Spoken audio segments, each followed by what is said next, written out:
Hello students. आज हम tenth class का चैप्टर नंबर 8 पढ़ रहे हैं, कार्बन एवं उसके यौगिक। ये हमारी बोर्ड परीक्षा में 4 अंक का आएगा।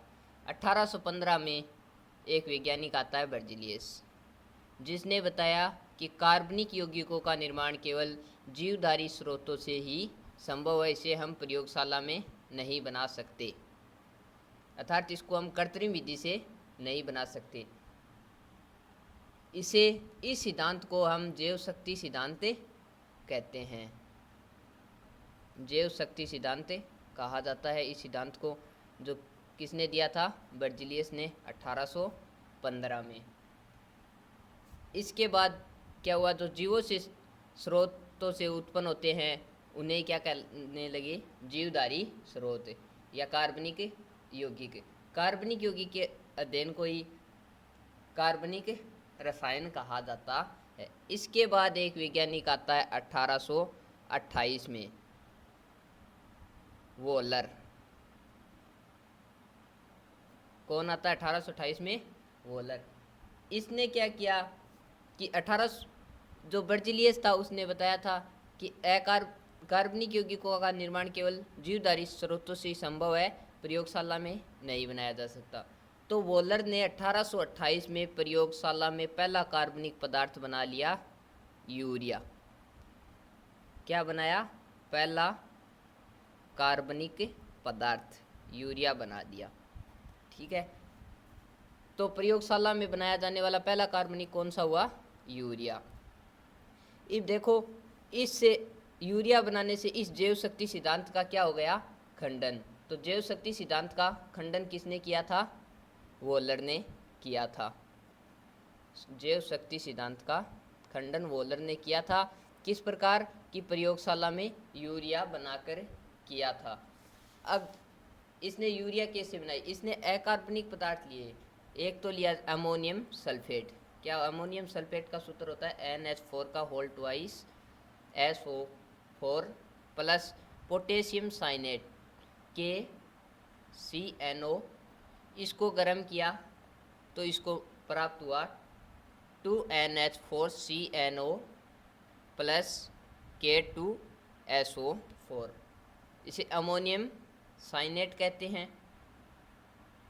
क्या कहते हैं? Ammonium cyanate. इसे पोटेशियम साइनेट कहते हैं। Potassium cyanate. और इसे कहते हैं अमोनियम सल्फेट। Ammonium sulphate. और ये हमें पोटेशियम सल्फेट प्राप्त हो गया। अब जो हमें अमोनियम साइनेट प्राप्त हुआ NH4CNO, इसको इसने फिर से गर्म किया तो इसे यूरिया प्राप्त हुई। NH2C double bond O NH2। ये हमारे यूरिया का फॉर्मूला होता है। ठीक है, ये प्रयोगशाला में बनाए जाने वाला पहला कार्बनिक यौगिक है। इसी यौगिक को बनाकर वोलर ने बर्जीलियस के सिद्धांत का क्या किया था? खंडन किया था। अब पढ़ते हैं कार्बन के बारे में। कार्बन क्या होता है? कार्बन हमारे आसपास जो भी चीज़ें मौजूद हैं उन सभी में कार्बन पाया जाता है। कार्बन आवर्त सारणी में कार्बन का स्थान कहाँ है? आवर्त सारणी में कार्बन P ब्लॉक का सदस्य है। किस ब्लॉक का सदस्य है? P ब्लॉक का। ठीक है, इसका परमाणु क्रमांक होता है, वो कितना होता है? 6 होता है। इसका परमाणु क्रमांक कितना होता है? 6 होता है।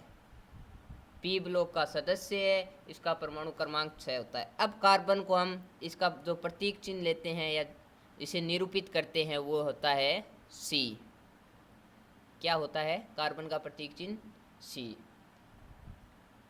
अब ये कार्बन की विशेषताएं हैं दोस्तों। अब कार्बन का जो इलेक्ट्रॉनिक विन्यास है वो लिखते हैं। कार्बन का इलेक्ट्रॉनिक विन्यास। कार्बन का इलेक्ट्रॉनिक विन्यास होता है 1s2 2s2 2p2। 2 electron 1s में दो 2s और दो 2p में भरे जाते हैं। दूसरा, इसकी जो संयोजकता होती है, जिसे हम वैलेंसी कहते हैं, वो होती है 4 संयोजकता होती है, अर्थात कार्बन 4 बंध बनाता है। ठीक है। अब कार्बन की इसकी आकृति कैसी होती है, ज्यामिति कैसी बनाता है, तो कार्बन समचतुष्फलकीय ज्यामिति दर्शाता है। कैसी आकृति दर्शाता है, समचतुष्फलक में, जिसमें ये देखो ऐसी होती है समचतुष्फलकीय। इसमें तीन त्रिभुज बनते हैं,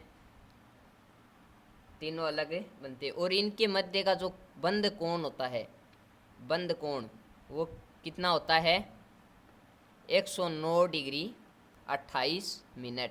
जो इनके मध्य जो बंध कोण होता है ना, वो होता है 109 डिग्री 28 मिनट। बंध कोण क्या होता है, ये जो दो बंध है ना, इनके मध्य के कोण को क्या कहते हैं, हम बंध कोण कहते हैं। कार्बन की आकृति कैसी होती है, समचतुष्फलकीय। इस पी ब्लॉक का सदस्य था, परमाणु क्रमांक इसका 6 होता है, प्रतीक चिन्ह C होता है, इलेक्ट्रॉनिक विन्यास 1s2 2s2 2p2। इसकी संयोजकता कितनी होती है, 4 होती है। ये बंध कितने बनाता है, कार्बन 4 बंध बनाता है। इसकी आकृति समचतुष्फलकीय होती